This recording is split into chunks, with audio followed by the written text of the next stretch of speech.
Shalom, saya akan menyampaikan kebenaran firman Tuhan. Sebelumnya saya akan berdoa. Roh Kudus, kenakanlah hambamu sebagai pakaianmu, agar apa yang menjadi kehendak Bapa di sorga, yang akan hamba sampaikan kepada umatmu. Dalam nama Tuhan Yesus, hamba sudah berdoa. Amin.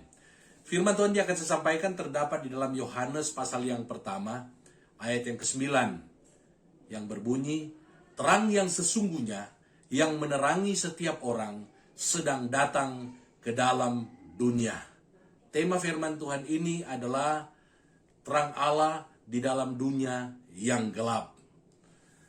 Firman Tuhan yang kita baca bersama ini merupakan satu kesaksian yang diberikan oleh Rasul Yohanes bahwa Yesus adalah terang yang sesungguhnya.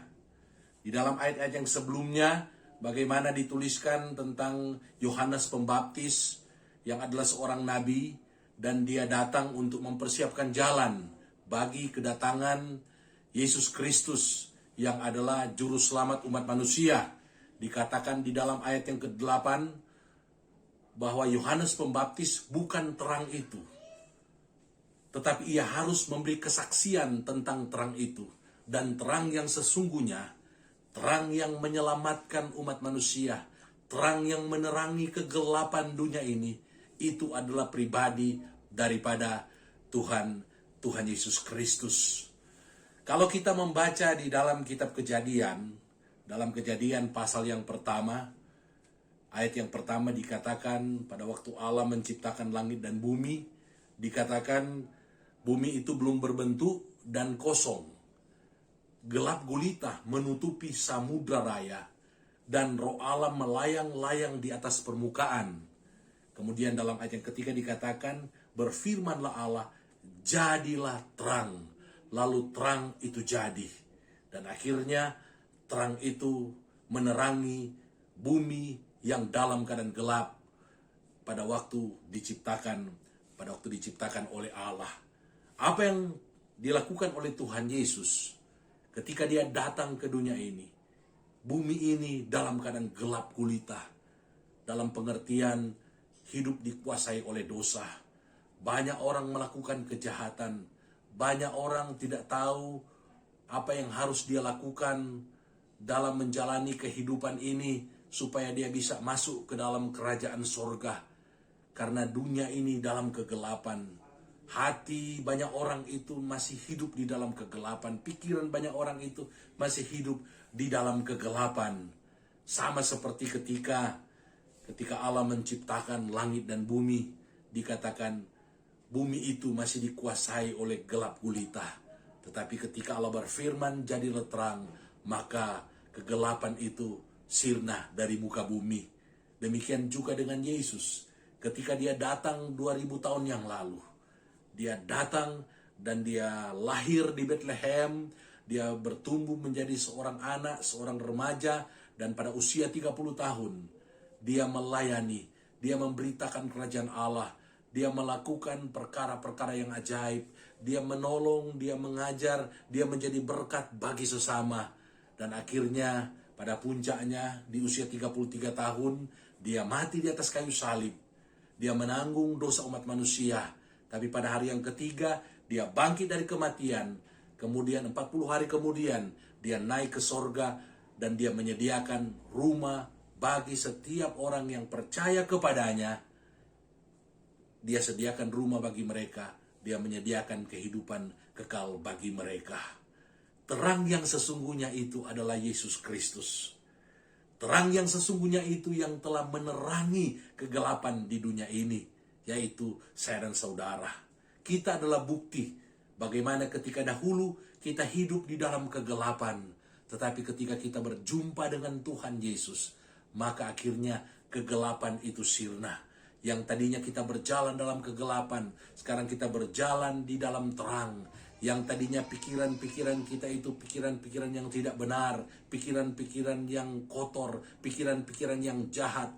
Hati kita itu hati yang gelap, hati yang sesat. Tetapi ketika kita berjumpa dengan Yesus, menjadikan dia sebagai juru selamat kita secara pribadi, akhirnya hati kita diterangi oleh terang itu. firman Allah berkuasa dalam hati kita, sehingga dari dalam hati kita mengalir aliran-aliran air hidup yang akan terus-menerus memancar sampai kepada kehidupan yang kekal. Terang yang sesungguhnya, yaitu Yesus Kristus, telah menerangi kegelapan hati dan pikiran kita, telah menerangi kehidupan kita yang tadinya penuh dengan kekelaman. Sama seperti yang dikatakan oleh Rasul Paulus, bahwa kehidupan yang lama itu telah menjadi sampah.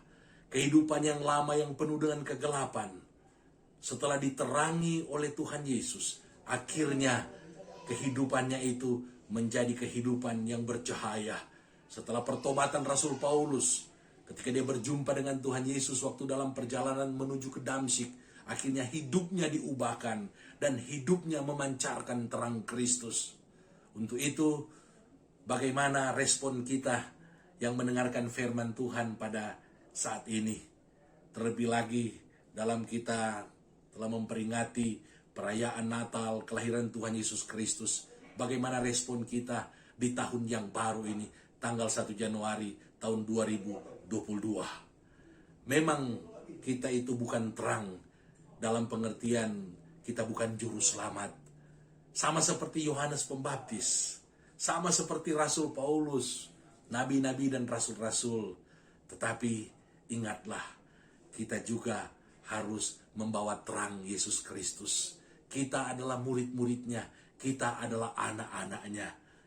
Di dalam Matius pasal yang kelima, ayat yang ke-16 dikatakan, demikianlah hendaknya terangmu bercahaya di depan orang, supaya mereka melihat perbuatanmu yang baik dan memuliakan Bapamu yang di sorga.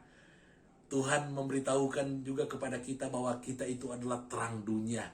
Dan terang kita itu harus bercahaya di depan orang, supaya mereka melihat perbuatan-perbuatan yang kita lakukan, dan akhirnya mereka akan memuliakan Bapa di sorga. Saya dan saudara adalah terang dunia ini. Saya dan saudara adalah terang Kristus di tengah-tengah dunia yang gelap. Untuk itu, mari kita juga menjaga terang itu.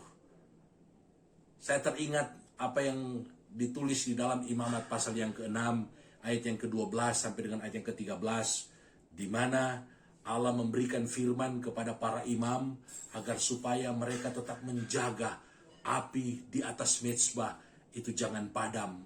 Mereka harus menjaga agar dia tetap menyala, dan janganlah mereka biarkan padam. Demikian juga dengan terang Kristus yang ada dalam hati saudara. Jangan kita biarkan padam. Mari kita menjaganya dengan sungguh-sungguh, dengan kita hidup dalam kekudusan, hidup dalam ketaatan, dan kita hidup dalam hubungan yang benar dengan Tuhan, memiliki hubungan yang intim dengan Tuhan.